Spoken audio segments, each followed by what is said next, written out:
آگے لے جا رہے ہیں، ان سے میری پہلی ملاقات اس سال کے پہلے دن یعنی 1 جنوری کو دنیا کی سب سے اچھی جگہ مکہ مکرمہ میں ہوئی۔ میری سے پہلے ملاقات ہوئی تھی، ہم مکہ میں ملے اور 1 جنوری کو ملے اور 15 دن ہم لوگ ساتھ رہے مکہ اور مدینہ میں۔ میں سمجھتا ہوں کہ میری زندگی کا ایک بڑا حاصل یہ بھی ہے کہ مجھے اتنے اچھے لوگوں سے ملاقات اتنی اچھی سرزمین سے شروع ہوئی۔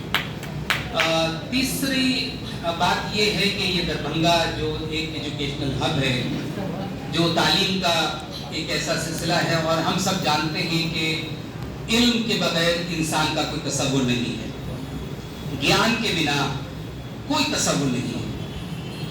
یہ علم ہی ہے، یہ شکشا ہی ہے، یہ گیان ہی ہے جو جانور اور انسان میں تمیز پیدا کرتا ہے۔ تو دنیا میں جتنے مذہب آئے ہیں، ہر مذہب کا بنیادی کام یہ ہے کہ وہ انسان کو انسان بنائے۔ انسان پیدا ہو گیا، جب پیدا ہوتا ہے تو وہ انسان ہوتا ہے۔ مذہب اس کو ہندو، مسلمان، سکھ اور عیسائی ضرور بناتے ہیں، لیکن تمام مذہب کا حاصل یہ ہے کہ انسان بہترین انسان بنے۔ میں جس شہر سے آیا ہوں علی گڑھ، اس میں ہندی کے ایک بڑے پرکھیات کوی گوپال داس نیرج گزرے ہیں، پدم وبھوشن سے سمانت کیا بھارت سرکار نے۔ انہوں نے ایک شعر کہا تھا کہ اب تو مذہب کوئی ایسا بھی چلایا جائے جس میں انسان کو انسان بنایا جائے۔ تو یہ انسان کو انسان بنانے کا جو عمل ہے، یہ تعلیم سے ہو کے گزرتا ہے، بغیر تعلیم کے ممکن نہیں ہے۔ ہم سب اس خوبصورت ملک میں رہتے ہیں ہندوستان، جس میں مختلف زبانیں، سینکڑوں زبانیں، سینکڑوں رنگ و نسل کے لوگ، مختلف مذاہب کے لوگ رہتے ہیں۔ یہ اس ملک کی خوبصورتی ہے۔ چمیلی اور بیلے سے تو بس گلدان مہکے گا، جو ہم سب مل کے بیٹھیں گے تو ہندوستان مہکے گا۔ یہ جو خوبی ہے اس ملک کی، مثال کے طور پہ آپ کسی اور ملک میں چلے جائیے، سعودی عرب چلے جائیے، تو آپ کو وہاں مجموعی طور پہ ایک مذہب کے لوگ ملیں گے، تو بہت سارے پوٹینشیل ہمارے ڈیولپ نہیں ہو پاتے۔ اگر آپ سویڈن کے اندر ہیں، یا فار دیٹ میٹر آپ بھوٹان کے اندر یا آپ نیپال کے اندر ہیں، تو ایک مذہب کی اکثریت ملے گی۔ اسی طرح اگر آپ یورپین کنٹریز میں تو آپ کو عیسائیت کی اکثریت ملے گی، آپ اسرائیل میں تو آپ کو یہودیت کی اکثریت ملے گی، 90% سے زیادہ۔ شاید دنیا میں خوبصورت ترین ممالک میں واحد ملک ہے جہاں ہر ملک کے ہر مذہب کے لوگ خاصی آبادی میں رہتے ہیں۔ اس لیے ذمہ داری بنتی ہے ہماری آپ کی کہ ہم ایک دوسرے کو سمجھیں۔ بہت سی غلط فہمیاں صرف اس لیے قائم ہوتی ہیں کہ ہم ایک دوسرے کو سمجھتے نہیں، ہم جانتے نہیں۔ اس لیے میں مبارکباد پیش کرتا ہوں پرنسپل صاحب کو کہ انہوں نے یہ موقع دیا کہ اصل میں ہم ایک دوسرے کو سمجھنے کی کوشش کریں۔ ابھی بڑی اچھی گفتگو کی آفاق ہاشمی صاحب نے، اور انہوں نے جو بات کہی مذہب کے تعلق سے، اسلام کے تعلق سے، اسلام بھی انسان کو انسان بنانا چاہتا ہے۔ عام طور پہ جب ہم دیکھتے ہیں نماز پڑھی جا رہی ہے، روزہ رکھا جا رہا ہے، زکوٰۃ دی جا رہی ہے، سوچنا چاہیے ہے کیا؟ نماز میں انسان اپنا شیرش زمین پہ رکھتا ہے، سر جھکاتا ہے، 1 بار نہیں 2 بار نہیں 20 بار جھکاتا ہے۔ بنیادی چیز نماز کی یہ ہے کہ انسان کے اندر سے غرور اور تکبر کو رگڑ کے مٹا دیا جائے۔ یہ ختم ہوگا تو انسان بنے گا۔ گھمنڈ، اہنکار، غرور، تکبر شیطان کی پہچان ہے۔ اس لیے انسان کو بار بار کہا کہ اپنی ہستی کو یاد کرو، تم ایک نطفے سے پیدا کیے ہو، you have been brought out of a sperm, mere sperm۔ حیثیت کیا ہے تمہاری؟ اگر آج میں آپ سے گفتگو کر پا رہا ہوں، میں بول پا رہا ہوں، تو یہ مجھے اللہ نے زبان دی ہے، جس کی وجہ سے یہ زبان میں نے اپنے آپ نہیں بنائی۔ یہ مستشک جو میری زبان کو نرو سپلائی کر رہا ہے، یہ دل جو مجھے خون کی سپلائی کر رہا ہے، یہ میرا اپنا بنایا ہوا نہیں ہے، یہ کسی نے مجھے دیا، یہ کریٹر نے دیا ہے۔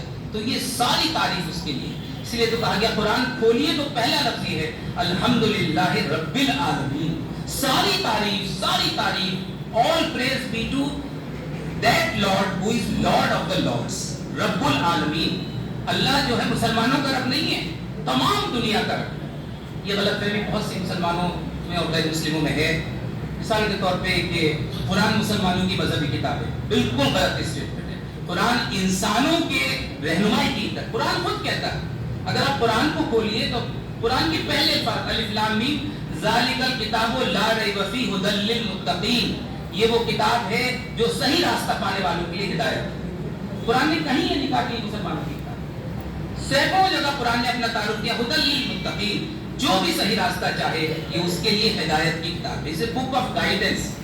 تو میں جو عرض کر رہا تھا، نماز جو پہلا مسلمان کے اوپر فرض ہے وہ آپ کو اپنا شیر جھکانے، اپنے سر کو جھکانے، اپنے اہنکار کو مٹانے، اپنے گھمنڈ کو مٹانے اور مل مل کے کھڑے ہوئے ساتھ میں پرنسپل صاحب اور پرنسپل صاحب کا ورکر، پرنسپل صاحب کے دوسرے لوگ. میں یونیورسٹی میں دیکھا ہوں میرا وائس چانسلر اور ساتھ میں ڈرائیور برابر کھڑے ہیں. اگر وائس چانسلر کے دل میں ذرا سے بھی یہ بات آ جائے کہ یہ ڈرائیور ہے، میں وائس چانسلر، میں سپیریئر ہوں، تو نماز منہ پہ مار دی جائے گی، نماز قبول نہیں ہوگی.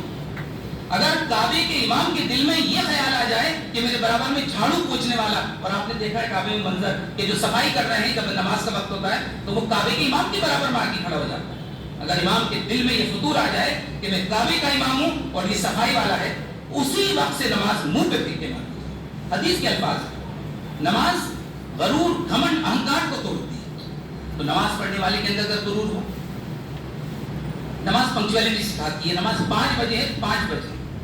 نماز ڈسپلن سکھاتی ہے. ہزاروں لاکھوں لوگ ایک ساتھ کھڑے ہو گئے ایک امام کے پیچھے، سب نہ کسی لا اینڈ آرڈر کی پرابلم ہے، نہ کسی پولیس کی ضرورت ہے. یہ آپ دیکھتے ہیں گاندھی میدان میں نماز ہوتی ہے یا بڑے بڑے جو نماز کے لاکھوں لوگ ہوتے ہیں، کہیں کسی لا اینڈ آرڈر کی پرابلم نہیں ہوتی. یہی تو نماز سکھاتی ہے، ڈسپلن، سیلف ڈسپلن. نماز ہمیں پنکچویلٹی سکھاتی ہے، نماز ہمیں ڈسپلن سکھاتی ہے، نماز ہمیں اپنے بڑے کی اطاعت اور اس کے سامنے سر جھکانے کا وہ سکھاتی ہے. ایک امام نے اللہ اکبر کا سب جھک گئے. اب نماز پڑھنے والے کے اندر اگر یہ خصوصیت نہیں ہے، نماز پڑھنے والا پنکچوئل نہیں ہے، نماز پڑھنے والا ڈسپلن نہیں ہے، نماز پڑھنے والے کے اندر اہنکار ہے، تو پھر میں ایک شعر کہتا ہوں کہ سجدوں سے پڑ گیا ہے جبیں پر نشاں تو کیا، سجدوں سے پڑ گیا ہے جبیں پر نشاں تو کیا، وہ سجدہ کر کے جس کا زمیں پر نشاں ہے.